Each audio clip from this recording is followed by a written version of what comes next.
Good morning, everyone. Today we are going to start company accounts. ठीक है.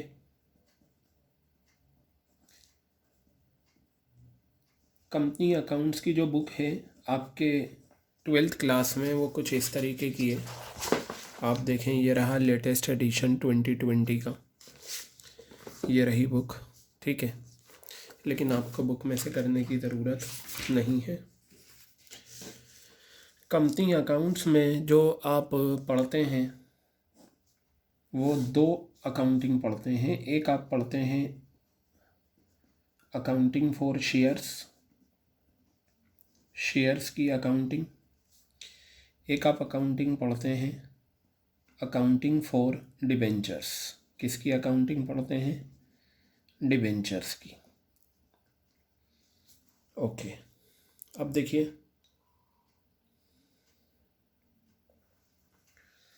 Accounting for shares यानी कि share से रिलेटेड अकाउंटिंग, इसके कुछ टॉपिक्स हैं जो आपको कवर अप करने.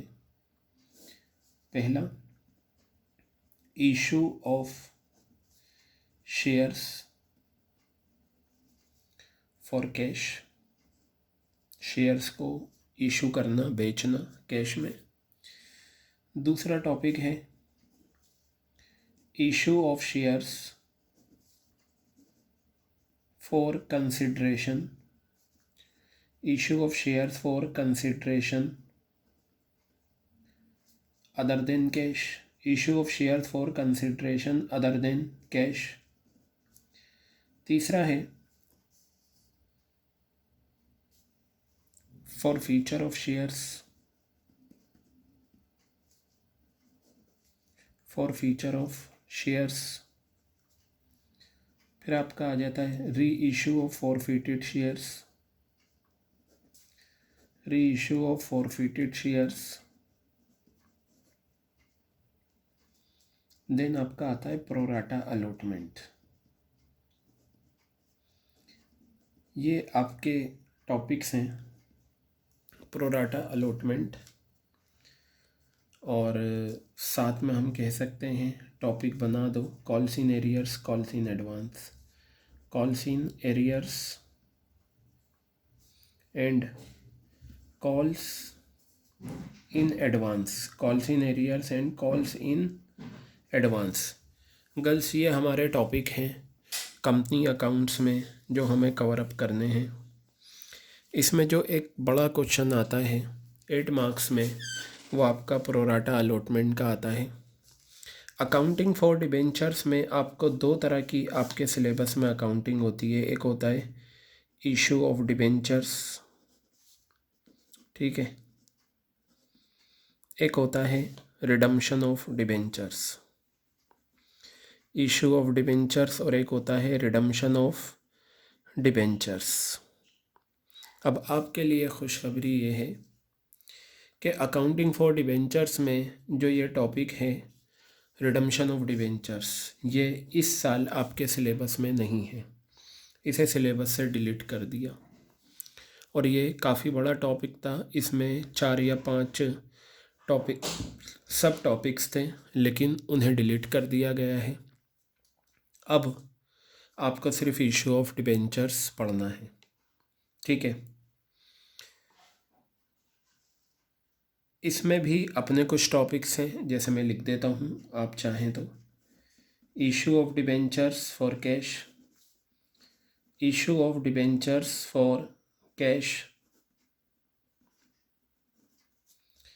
Issue of debentures for consideration other than cash. Issue of debentures for consideration. Issue of debentures for consideration other than cash.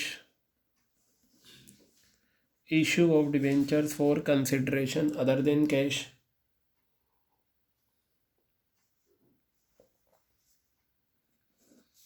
Issue of debentures as collateral security. Issue of debentures as collateral security. Okay. Next, interest on debentures. Interest on debentures. Next, various cases of issue and redemption of debentures. Various cases of issue and redemption of debentures. Various cases of issue and redemption of debentures. Girls, ये topic आपको करने हैं issue of debentures में, और ये topic करने हैं accounting for shares में। अब सवाल ये है, इसमें करना क्या है, हमें अकाउंट बनाने हैं या जर्नल एंट्रीज करना है।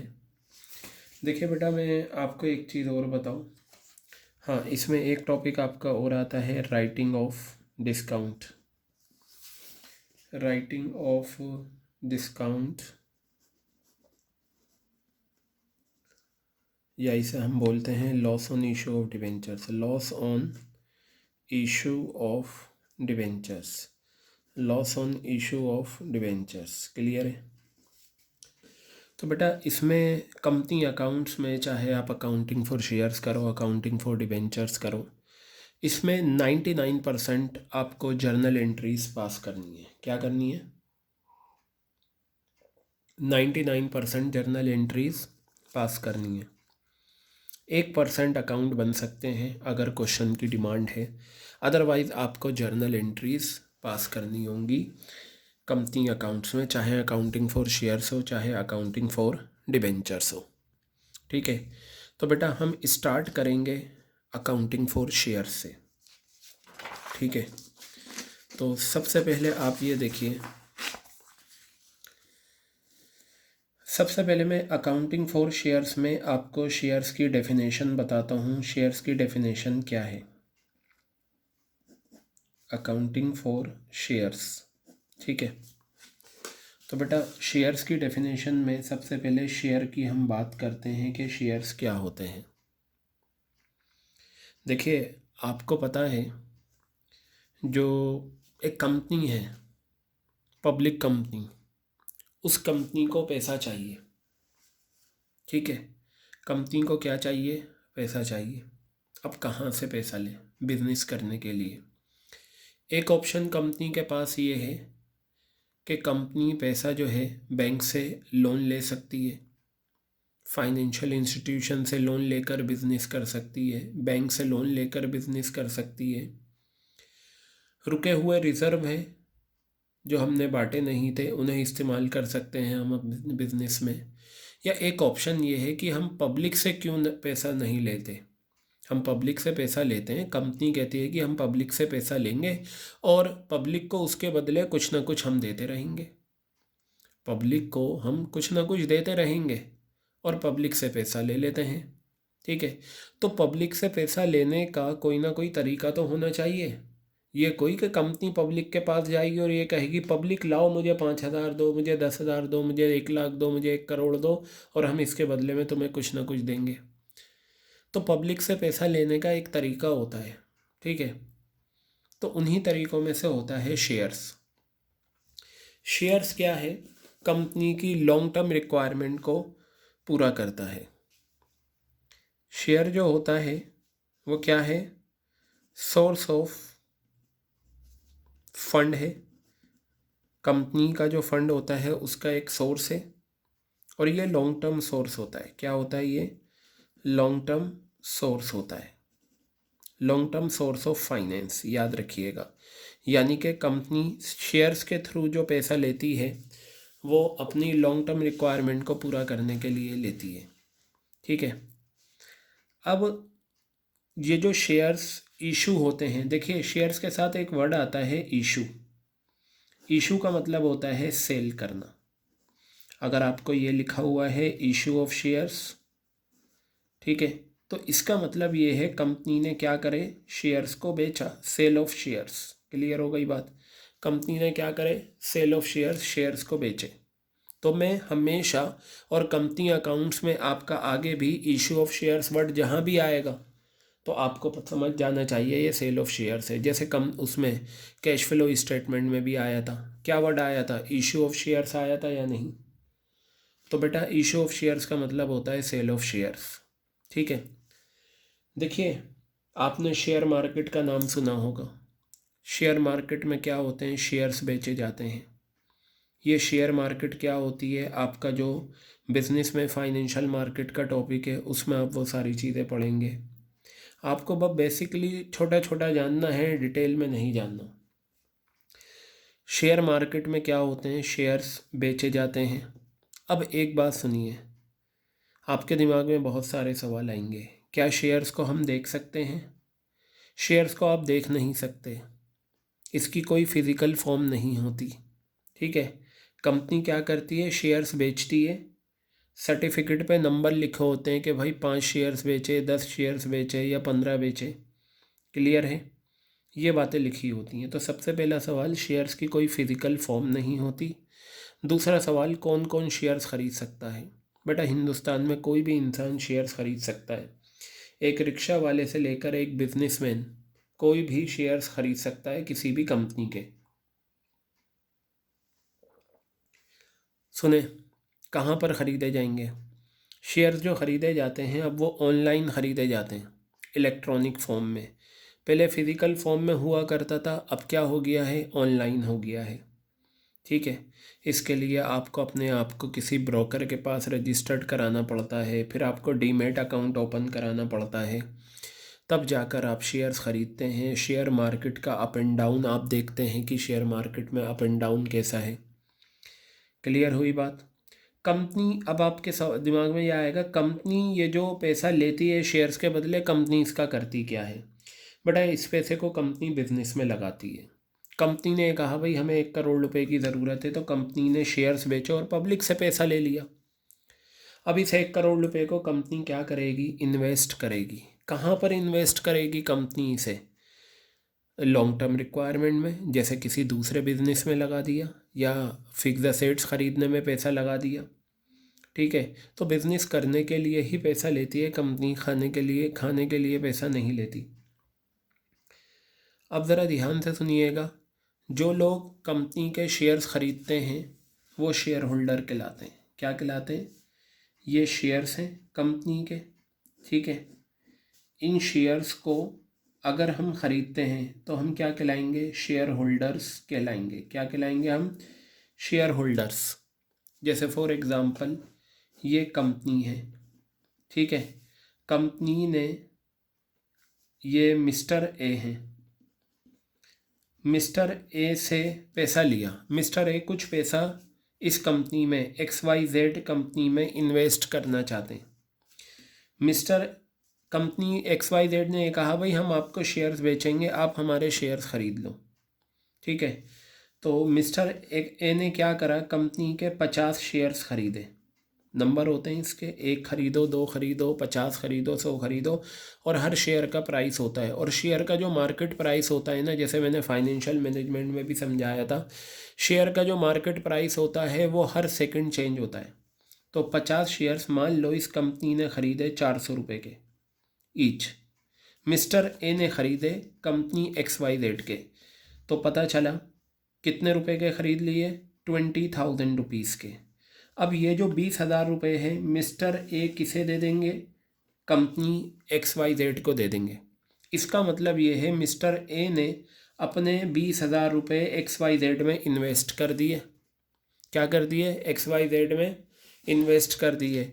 तो मिस्टर ए की जो ओनरशिप है XYZ कंपनी में कितने रुपए की हो गई? 20,000 रुपये की। कंपनी XYZ के शेयर्स ख़रीदे हैं मिस्टर ए ने, तो मिस्टर ए कहलाएंगे शेयर होल्डर। क्या कहलाएंगे? मिस्टर ए शेयर होल्डर कहलाएंगे। क्लियर हो गई बात? तो याद रखना, shareholder is a person who purchases shares from the company. Shareholder वो पर्सन होता है जो कंपनी के शेयर्स ख़रीदता है। शेयर होल्डर बेटा वो पर्सन होता है जो कंपनी के शेयर्स ख़रीदता है। ठीक है, तो कंपनी सिर्फ एक ही बंदे को नहीं बेचती, एक ही तरह हज़ारों कंपनी के इन्वेस्टर होते हैं जो कंपनी के शेयर्स ख़रीदते हैं। मिस्टर ए सोच रहा है कि मैं पैसा लगाऊंगा XYZ कंपनी में, मिस्टर ए इन्वेस्टर है, लेकिन जब मिस्टर ए ख़रीद लेगा तो वो क्या बन जाएगा? शेयर होल्डर बन जाएगा। अब आपके दिमाग में ये बात आएगी, मिस्टर ए क्यों पैसा लगाना चाह रहा है कंपनी XYZ में? मिस्टर ए ने तो अपने 20,000 रुपये दे दिए, कंपनी XY उसे देगी क्या?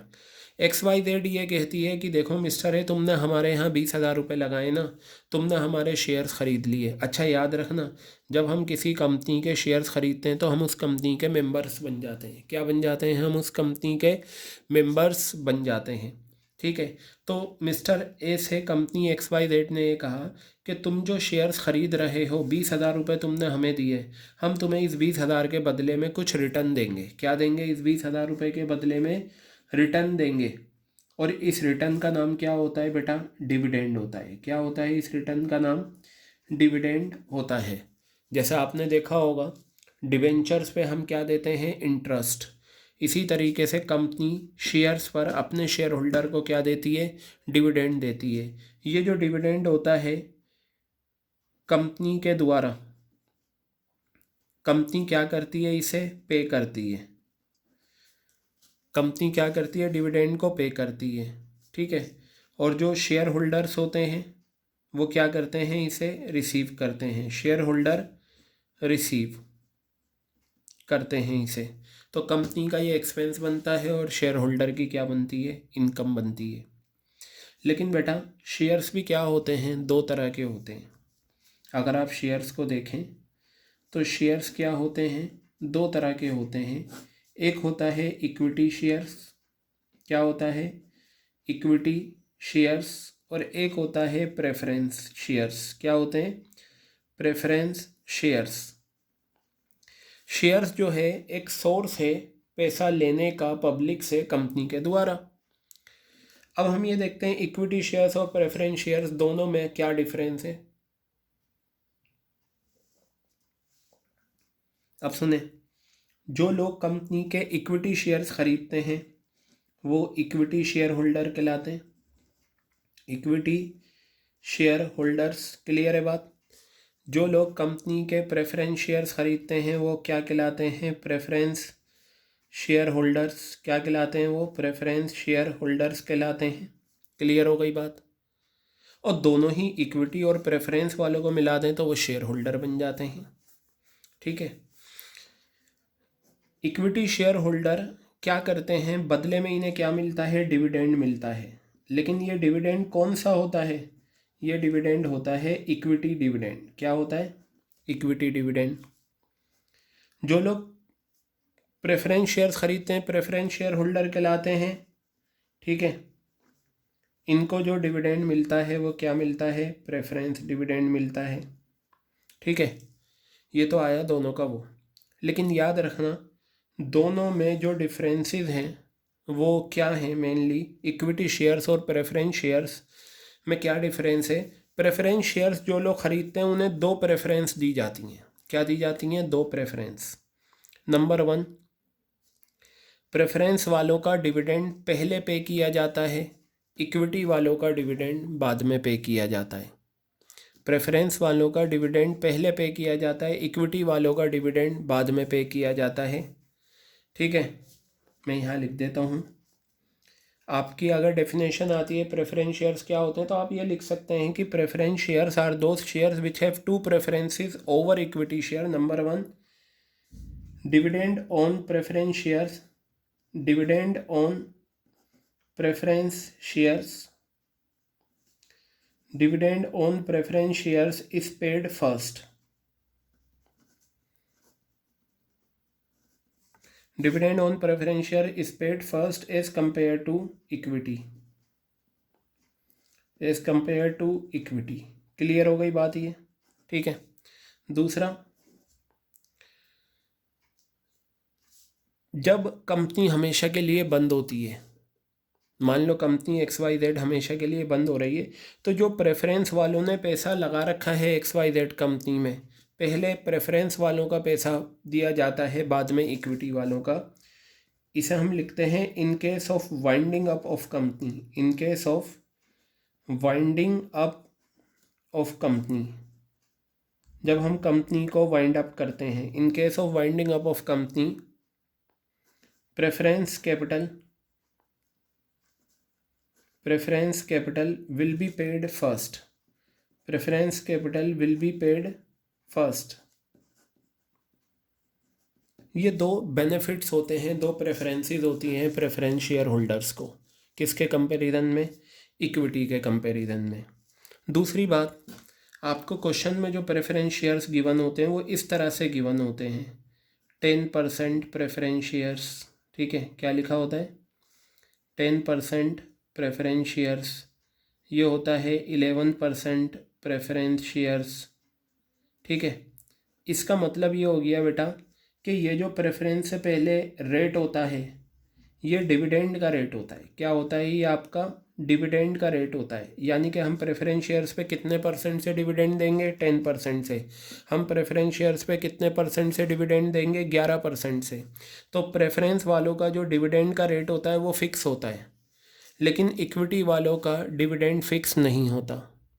जब हर साल कंपनी की एक मीटिंग होती है, एनुअल जनरल मीटिंग, AGM, तो उस एनुअल जनरल मीटिंग में क्या होता है? डिसाइड होता है कि कितना डिविडेंड देना चाहिए इक्विटी वालों को।